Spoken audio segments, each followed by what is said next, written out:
السلام علیکم ورحمۃ اللہ وبرکاتہ۔ معزز سامعین، آئیے ہم آپ کو پہلے چند الفاظ سنواتے ہیں پوسٹ کارڈ والی لڑکی اور اویس اقبال کی گفتگو سے۔ آئیے آپ پہلے ان کو سنیں، پھر اس پر ہم مزید آپ کے ساتھ گفتگو کرتے ہیں۔ انڈیا کے اندر ایک مسلم فیملی، مسلم کلچر کے اندر پرورش پائی ہے۔ مجھے یہ بتائیے گا کہ جب انڈیا پاکستان کی لڑائی ہوتی ہے، کوئی جنگ ہوتی ہے، تو انڈیا کے جو مسلمان ہیں وہ پاکستان کی تباہی کی دعائیں مانگتے ہیں اللہ محمد سے، اور پاکستان کے جو مسلمان ہیں وہ بھی اسی اللہ محمد سے انڈیا کی تباہی کی دعائیں مانگتے ہیں۔ تو اللہ محمد تو کافی کنفیوز ہو جاتے ہوں گے نا کہ کس کی دعائیں مانے یا نہ مانے۔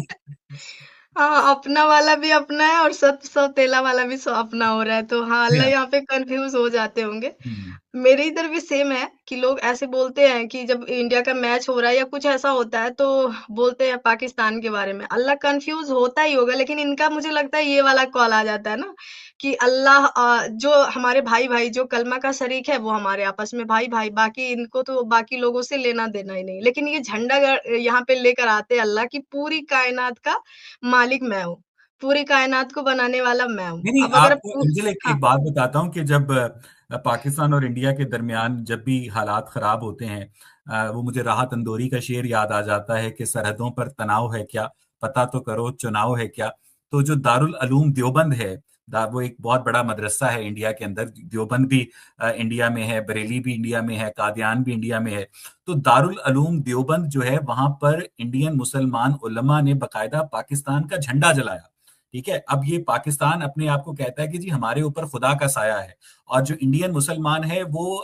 اپنی انڈین لوائلٹی کو پروو کرنے کے لیے پاکستان کا جھنڈا جلا رہا ہے۔ تو اللہ اگر ہوتا تو وہ کافی کنفیوز ہوتا، کیونکہ خانہ کعبہ میں جب انڈین مسلمان جاتا ہے تو وہ کہتا ہے یا اللہ انڈیا کے دشمنوں کو تباہ کر، پاکستانی مسلمان جاتا ہے یا اللہ پاکستان کے دشمنوں کو تباہ کر۔ یعنی یہ لوگ اتنے بے وقوف ہیں، اتنے احمق ہیں کہ ذرا بھی اپنی عقل کھول کر نہیں سوچتے کہ اگر اللہ، رسول، محمد، ریلیجن، دھرم ہوتا تو وہ ان نیشنل گراؤنڈز کے اوپر آپس میں نہ لڑ رہا ہوتا۔ انجن بالکل آپ کی بات صحیح ہے۔ اویس اقبال اور کے ساتھ گفتگو کرنے والی لڑکی کی جو بات ہے وہ آپ نے سنی ہے۔ اب اس بات کا صحیح جو جواب ہے وہ کیا ہے؟ یقیناً اللہ تبارک و تعالیٰ کے بارے میں اس طرح کے الفاظ استعمال کرنا کہ اللہ تبارک و تعالیٰ سے بیک وقت اگر انڈیا والے دوران انڈیا اور پاکستان کی جب جنگ ہوتی ہے تو ان میں انڈیا والے پاکستان کی تباہی کے لیے دعا کر رہے ہوتے ہیں، وہ بھی وہاں پہ مسلمان ہیں، اور یہاں پر بھی پاکستان والے انڈیا کی تباہی کے لیے جو دعائیں کر رہے ہوتے ہیں کہ اللہ تبارک و تعالیٰ جب دونوں کی دعاؤں کو سنتا ہے تو وہ کنفیوژن ہوتی ہوگی اللہ تبارک و تعالیٰ کے لیے۔ معاذ اللہ اس طرح کے الفاظ استعمال کرنا، دیکھیں اس طرح کے الفاظ استعمال کرنا اسلامی عقیدے کے سراسر خلاف ہے، جو کہ یہ دونوں جو ہیں اویس اقبال صاحب اور اس کے ساتھ جو گفتگو کرنے والی لڑکی ہے اپنے زبان سے برملا جو ہے اس کا اقرار کر رہے ہیں، اور اسی پر ان کا عقیدہ بھی ہے۔ یقیناً اگر اسی پر ان کا عقیدہ ہے تو کلام مجید کے اندر اللہ تبارک و تعالیٰ نے جو ہمارے لیے، کیونکہ یہ دونوں ان کی گفتگو سے یہ اندازہ لگتا ہے کہ کلام مجید کا بھی مطلب یہ ہے کہ کوئی ویلیو نہیں ہے، کوئی ان کے ہاں کوئی اہمیت ہی نہیں ہے۔ لہذا اسلامی عقیدے کے مطابق اللہ تبارک و تعالیٰ ہر چیز کا علم رکھتا ہے، تمام آوازوں اور دعاؤں کو ایک ہی وقت میں سنتا ہے، اسے کسی قسم کی بھول، غلطی یا کنفیوژن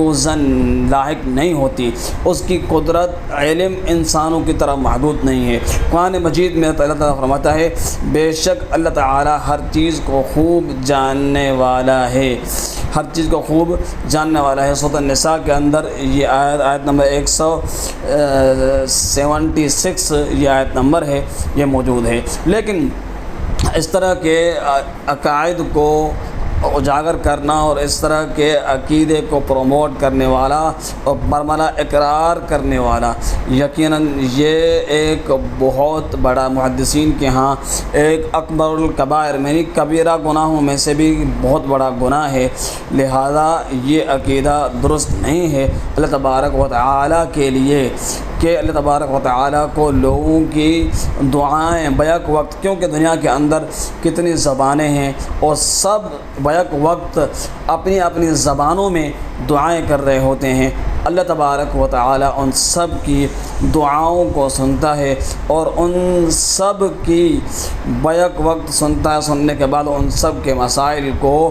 حل کرتا ہے۔ تو لہذا اس طرح کا عقیدہ رکھنا یہ اسلام کے اور اسلامی عقیدے کے سراسر خلاف ہے، جو کہ ایک بہت بڑے کفر کے ارتکاب کا سبب ہے۔ محدثین نے اس طرح کے جو ہے اشکالات اور اللہ تبارک و تعالیٰ کے صفات کامل جو ہے سماعت کے لحاظ سے، جو اللہ تبارک تعالیٰ کے صفت سماع ہے یعنی سننا، اس کے اندر یہ نقص پیدا کرنا، کنفیوژن جیسے الفاظ یہ تصور کرنا۔ محدثین اہل سنت کے عقیدے کے مطابق اللہ تعالیٰ کی صفات یہ جو ہے تمام کی تمام صفات ہیں وہ کامل ہیں، بے عیب اور مخلوقات کی صفات سے بالکل مختلف ہیں۔ اللہ تعالیٰ کے بارے میں جہالت، بھول اور غفلت یا کنفیوژن کی وجہ سے، کنفیوژن یعنی جیسے صفات کا تصور بھی درست نہیں ہے، تصور اس کی سوچ بھی اس طرح کہ اللہ تبارک و تعالیٰ کے لیے درست نہیں ہے۔ قرآن مجید کے اندر واضح جیسے موجود ہے سورۃ الشورى کے اندر کہ لیس کمثلہ شیء، اس جیسی کوئی چیز نہیں ہے، یعنی اس جیسی کوئی چیز، اللہ تبارک و تعالیٰ خالق ہے اور اس کے علم کے مطابق ہر چیز اسے معلوم ہے۔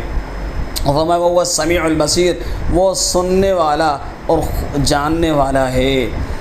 لہذا محدثین امام بخاری، امام مسلم، امام ابن تیمیہ، امام ابن قیم نے واضح الفاظوں میں یہ بات جو ہے وہ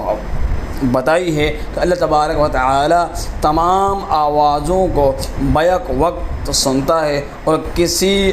آواز کا سننا دوسرے آواز کے سننے میں رکاوٹ نہیں بنتا۔ مشہور روایت ام المؤمنین سیدہ عائشہ کی رضی اللہ تعالی عنہا فرماتی ہیں تمام تعریفیں اس اللہ کے لیے ہیں